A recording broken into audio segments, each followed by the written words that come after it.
The moment I realized why no one else had bid on her was the same moment I understood that I had just changed the course of my own life forever. I can still hear the auctioneer's voice echoing across the square, still see the dust hanging in the late afternoon sun, still feel the weight of every pair of eyes on me as I raise my hand and offer the final bid. She was the last one on platform that day, the last female slave of the lot, thin but standing straight, chin lifted in a way that didn't match the chains around her wrists. No one else spoke, not a whisper, not a single competing offer. And I remember thinking I was clever, that I had just secured a bargain. But tell me, if you had been in my place, would you have done the same? Would you have raised your hand when everyone else lowered theirs? Or would you have sensed what I was too proud to see? I grew up believing I understood how the world worked. My father owned our plantation before me, and his father before him. By the time I inherited it, I was barely 27, newly married to a woman who cared more about appearances than about the soil under her feet. The field stretched wide and green, and I told myself I was a fair man because I kept the barns clean and the quarters in decent repair. That is what I told myself. Anyway, the truth is, I saw people as numbers back then, hands to pick cotton, bodies to work the land. When the harvest came in light that year and two of our strongest men fell sick, I traveled to the auction determined to purchase someone who could endure long hours and harsh heat. I remember the crowd that day, other plantation owners in fine coats, traders with sharp eyes, townsfolk who pretended they were there only out of curiosity. The first few men sold quickly. Strong backs, thick arms, heads bowed. The bids climbed higher than I liked. I held back, calculating, waiting. Then she was brought out last. The murmurs shifted. She was not frail exactly, but there was something different about her. Her dress was plain and worn, her hair braided tight against her scalp, but it was her eyes that unsettled me. They were steady, not defiant in a wild way, not broken either, just aware. The auctioneer cleared his throat and began the bidding at a low price. Silence. He lowered it further. A cough from the crowd. Still nothing. I felt a strange heat rise in my chest, half irritation, half opportunity. I asked the trader beside me what was wrong with her. He shrugged and said, "Nothing you can see." That answer should have warned me. Instead, I took it as a challenge. When the price dropped again, I raised my hand. The auctioneer's relief was obvious. He called for any other bids. None came. Not one. The gavel fell, and just like that, she was mine, on the carriage ride back. She sat across from me, wrists unchained but posture rigid. I asked her name. She said it quietly but clearly. Eliza. I told her she would work in the house, until I saw what she was capable of in the fields. She met my gaze without lowering hers. "You'll see," she said. The words weren't a threat. They weren't submissive either. Just a statement. That night, my wife Clara asked why I had returned with only one purchase. I told her the price was right, and that sometimes the quiet ones work the hardest. Clara peered at Eliza as if she were inspecting a bolt of fabric. "She looks ordinary," she said. Eliza stood still, hands folded. Ordinary. That word lingered in my mind for days. But from the moment Eliza began working in our home, I noticed how the other enslaved people reacted to her. They didn't treat her like a stranger. They treated her like someone important. Conversation stopped when she entered a room, but not out of fear, out of respect. I caught her whispering to them more than once. When I confronted her, she said she was only helping them remember their families, telling stories to keep spirits alive. I warned her not to stir unrest. She didn't argue. She simply nodded. Weeks passed, and small things began to change. The workers moved with a strange unity. Tasks were completed more efficiently. But there was an undercurrent I couldn't name. It was as if an invisible thread connected them, and I could not find where it began. One evening, I overheard Clara complaining that Eliza walked like she owned the place. I brushed it off, though a flicker of doubt sparked in my chest. Why had no one bid on her? I started asking discreet questions in town. The answers came reluctantly. A trader finally told me she had been sold twice before.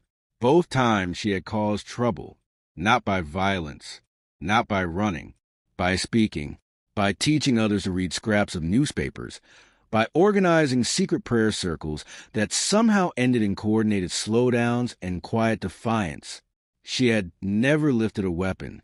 She had never shouted. But wherever she went, order as men like me understood it began to shift. When I returned home that night, I watched her differently. She was in the kitchen, calmly instructing one of the younger girls on how to measure flour, without proper tools. There was patience in her voice, and something else. Authority. That was when it struck me. No one had bid on her, because they knew she could not be owned in the way the rest could. They knew she would not break. And suddenly, I realized I had not bought a laborer. I had brought a leader into my home. That understanding unsettled me more than any physical threat could have. I began restricting her movements, assigning her heavier tasks, hoping to exhaust whatever influence she held. Instead, the opposite happened. The more I tried to diminish her, the stronger the bond among the others seemed to grow. They worked hard, yes, but they also began asking questions about pay for extra hours, about time for rest. Not demands, not yet, just questions. And those questions came with a new confidence. One night, I found a scrap of paper hidden beneath a loose board in the barn. It had letters written in careful charcoal strokes. The alphabet. My heart pounded as I realized what it meant. Someone was teaching them to read. I confronted Eliza in the yard under the lantern light. I accused her outright. She didn't deny it. She simply said, "Knowledge isn't a crime." I remember feeling anger rise in me, but beneath it was something far more uncomfortable. Fear. Fear that I was losing control of the world I thought was fixed and unchangeable. So that's the situation I was in, standing there in the dark with the lantern swinging between us, knowing I had a choice to make. I could punish her publicly, break her spirit as others had tried, or I could try to understand what she was building under my own roof. Before I tell you what I chose, I want you to pause and think about it. If you had built your entire life on a certain order, on rules passed down for generations, and one person quietly began unraveling it, not with violence, but with ideas, what would you have done in my place? Would you have crushed it immediately, or would you have listened? I stood there for what felt like hours, though it was probably only minutes. Finally, I told her she was forbidden from teaching anyone anything beyond their assigned tasks. Her expression didn't change. She asked me one question in return. "Why are you afraid of them knowing letters?" I had no answer that didn't expose my own insecurity. Days later, tension reached its peak. A group of workers approached the house together, something they had never done before. They asked for Sundays to remain free from field work as originally promised. Their tone was calm, unified. Eliza stood at the back, silent, but I knew she had guided them. Clara urged me to make an example of someone. My overseer suggested whipping the loudest among them. But as I looked at their faces, I saw not rebellion, but dignity. I saw men and women who were tired of being numbers. And for the first time, I felt ashamed. Ashamed that it took the purchase of one woman no one else wanted for me to see the humanity standing in front of me every day. That night, I couldn't sleep. I walked the halls of the mansion, oil lamps flickering, my father's portrait staring down at me as if judging my weakness. I realized a truth I had avoided. The system I upheld was rotting from within, and Eliza hadn't created the cracks. She had only revealed them. The next morning, I did something that would have scandalized every neighbor I had. I granted the request. Sundays would remain free. Murmurs spread across the plantation, like wind through dry leaves. Clara was furious. The overseer threatened to quit. But the fields did not burn. The crops did not fail. In fact, productivity improved. Respect, I discovered, could motivate more effectively than fear. Over the following months, I loosened more restrictions. I paid small wages for extra work. I allowed lessons in the evenings under supervision. Each change felt like tearing down a wall I had helped build. And with every wall that fell, I saw Eliza differently. Not as property, not as a problem, but as the catalyst for my awakening. The true climax came when a neighboring plantation owner visited and learned of my leniency. He warned me that I was inviting chaos. He demanded I sell Eliza to him so he could handle her properly. For a moment, the old instinct flared, the desire to protect my reputation among men like him. But then I imagined sending her back into the cycle of chains and silence. I refused. Word spread quickly. Some called me a fool. Others called me dangerous. Yet within my own land, something profound had shifted. I began the legal process, complicated and controversial, to grant freedom to those who wished to leave and wages to those who stayed. It cost me wealth. It cost me status. Clara eventually left, unable to accept the transformation. But I gained something I had never possessed before: integrity. Eliza chose to leave once her freedom was secured. Before she departed, she stood in the same yard where we had argued months earlier.